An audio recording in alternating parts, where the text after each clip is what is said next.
Celebrations in the last few years, and Ian McCall's team currently First Division leaders, helped by the goals of number 11 Colin Samuel. Falkirk Director of Football Alec Totten welcomed Craig Levine to Brockville, with Hearts ending the winter break as third top of the Premier League.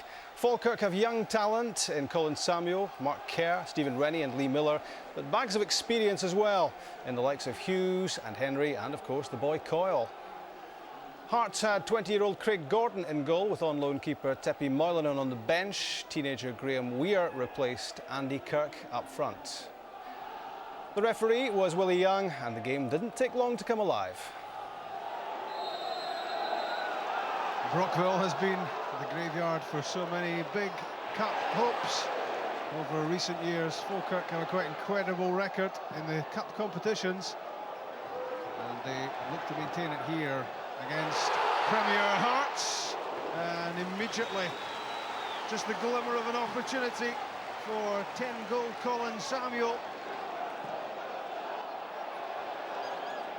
Craig Levine opting for the Scotland under-21 keeper instead of the on-loan Tepi Moylanen. Here comes Samuel again.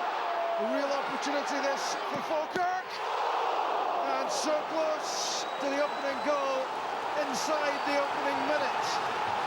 What a start for the young goalkeeper Craig Gordon, and just a couple of inches Samuel away from his 6th goal inside 3 games. John Henry's pass intercepted by Stephen Presley. Hearts try to calm themselves, but it's not going to be easy, because the Falkirk plan is to upset the Premier side.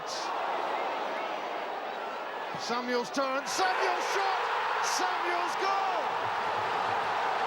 2.5 minutes played, and it was coming. Samuel strikes his 11th goal of the season, and it's all going very much according to plan for the First Division leaders. Good turn, found himself some room. Got a lot of power behind the shot, and it was angled away from Gordon. The master plan is coming off for Ian McCall. Full stamp. Hearts will lean on his experience in the midfield to try to turn this game around. Gets it back from Mahi. Now Weir. Stamp again. Chance for the equaliser. It's wide. That was a real opportunity, and Phil Stamp knows it to square the game. He drove himself forward from the midfield. He carved out the chance, and he really wanted that on target. Now Valois trying to produce some skill on a sticky surface, and skimming the top of the crossbar. I'm not sure at all that was his intention, but this wasn't too far away, a bit too close for comfort for Alan Ferguson. He was scrambling. Maybury in, now De Vries, and Davy Nichols can clear. Doesn't make a very good job of it. Graham Weir taking a tumble at the edge of the area. No free kick, says Willie Young, and indeed the referee is having words with the Hearts striker, clearly feeling he made a meal of that. Meantime, it's Owen Coyle, onside, 2-0.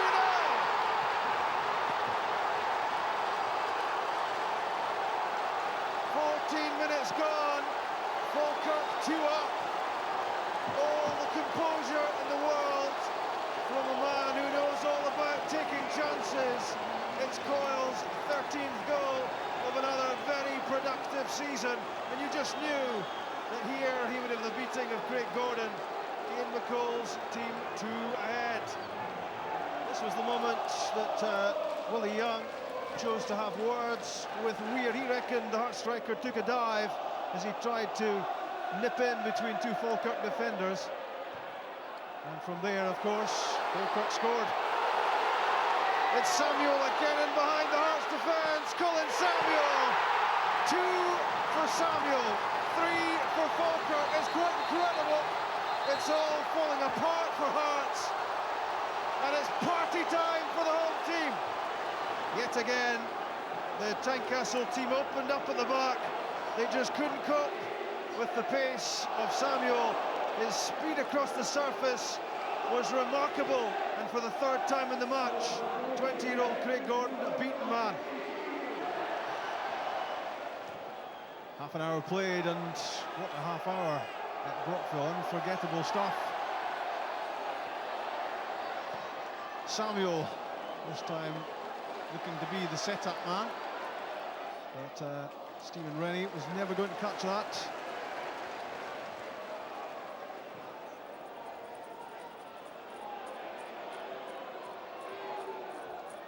Hughes, and Ferguson still has a save to make. Samuel off and running again.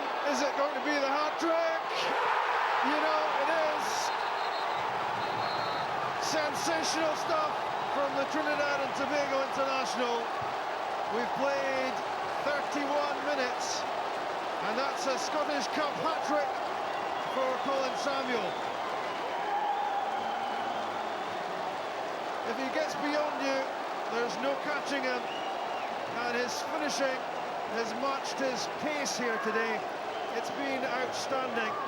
Flicked over Craig Gordon into the back of the net, and Falkirk 4-0 up. Ian McCall in dreamland. Looks as if he's trying to count the goals there, Ian McCall, on his notepad. It's 4, it's definitely 4. Kerr, to McPherson, and everything coming off for Falkirk. Here's Lee Miller. Samuel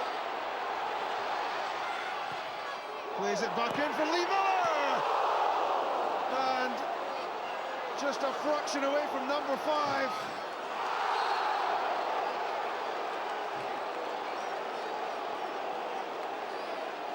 Well, it's hard to believe that you're watching First Division against Premier League here, or at least reminding yourself which is which.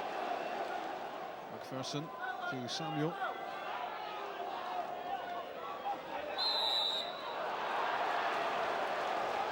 Free kick given. And I don't think Alan Mabry was a fan of that decision. 6 in the box for Falkirk. In from Scott McKenzie. That's a good leap from Rennie. And what a chance for Falkirk to add to their lead. Terrific leap from Rennie, and Lee Miller in front of goal saw his header diverted wide. Mahe taking chances, taking liberties. And pretty close to a decent penalty appeal for Falkirk after Mahe's indecision.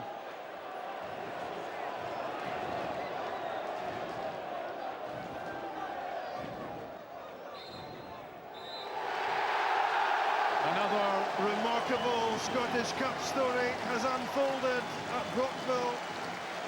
It's home of the upsets yet again, and Craig Levine's Hearts dismantled by the First Division leaders. 4 up inside 31 minutes. Quite sensational, and Jean-Louis Valois there threw away the strip which was in his hand in disgust as he stormed down the tunnel. Hearts, 3rd in the Premier League after the winter break, are taken to pieces by promotion-chasing Falkirk. It has been a 5-star performance from Ian McCall and his team, and it's Falkirk who are into the 4th round of the Tennant Scottish Cup. Hearts are out. The plan was just to play as we do. I mean, there was no difference. I mean, we've got... I mean, it's very... I don't want to sound condescending after the thing, but we have got 3 or 4 players that Hearts would take that were playing Hearts first team, so it wasn't a big, massive, you know, dividing class at all. So we just set out our stall to play as we do normally. We've got 4 or 5 bodies out, so we only had 11 to pick from. And they all played excellently. We knew it would be extremely tough here. We knew that. We knew that it's a tight park and the very partisan crowd here. And we knew these things before we came here. And you know, we didn't get it right on the day. It's as simple as that. And you know, I'll hold my hands up. We'll have a look at, you know, our preparation and try and work out how that can possibly happen. It was all over in an unbelievable half hour. All three of us were at the game. Sadly, you and I didn't play, Gordon. But Owen, that must have been amazing, what you did in that 31 minutes against Hearts. Yeah, I think it was the start of the game, but I think even from early on when we hit the post, it was very evident that we were very much up for the game. And you know, we've been known for having a terrific start at Brockville, and that's the way it panned out. And Gordon, Hearts didn't get started. They didn't. I mean, I take nothing away from Falkirk. I thought Falkirk were tremendous today. But you do look at the scenario where the Premier Division side are coming back and they've had the holidays where the players have had a break and then they go away a training camp. They just lose that edge a little bit, I think. And I think Falkirk could still have won the game today. But there's no doubt about it that there was, of the two sides, Falkirk looked right up for it right from the very start and Hearts never got going. Let's look at the man of the match in action. I mean, Coyle here, outstanding, wasn't he? Yeah. I mean, there's a few men in the match for as far as Falkirk were concerned. Everybody played really well today, but this is a good finish. This is excellent. Even if he wasn't here tonight, I'd be saying that was an absolutely excellent finish on his right foot. That's the foot with the carpet slipper on it, isn't it? That's the one they say, yeah. But it was a great pass through, and when you're through 1-on-1 with the goalkeeper, I think you just need to try and show a bit of composure, pick your spot. You know, I've been known to miss them as well, but I'm delighted when that went in. You know, it gives us a bit of breathing space, and we went on to capitalise from that. And Sammy's performance was fantastic. Yeah, tell me about the man who's playing just ahead of you as a all-out striker for Falkirk, Colin Samuel. We don't know. I guess a lot of people don't know an awful lot about him, but he looks a class apart. Well, I think he is. He's a very young man. I think he's only turned 21, and you know, for me, he's got every attribute needed to go and play at the very top level. And for me, that's English Premiership. You know, they're crying out for pace and power, and he's got that in abundance. I liked a very good first touch, and now he's showing that he can score goals as well. So, you know, in terms of a striker, it looks like the complete package to play at that very top level. Yeah, I mean, I hadn't seen him play before, and I'd heard all about his pace, but there was finishing here to go with the pace, wasn't Well, that's right. It's not only pace. You see here the power of holding people off, going across, and he's got the composure just to slide that in the corner. Many people would have panicked in that situation, and here you see it again. Big Stephen will not be happy with his header, but he's cleared again. And for me, this wouldn't be out of place in the Premiership. He drives in the goalkeeper, a little bit of composure, and I think it's just a class finish. That was a brilliant goal because he just took the ball away onto his left side there. The goal before that, he'd gone across on his right, and that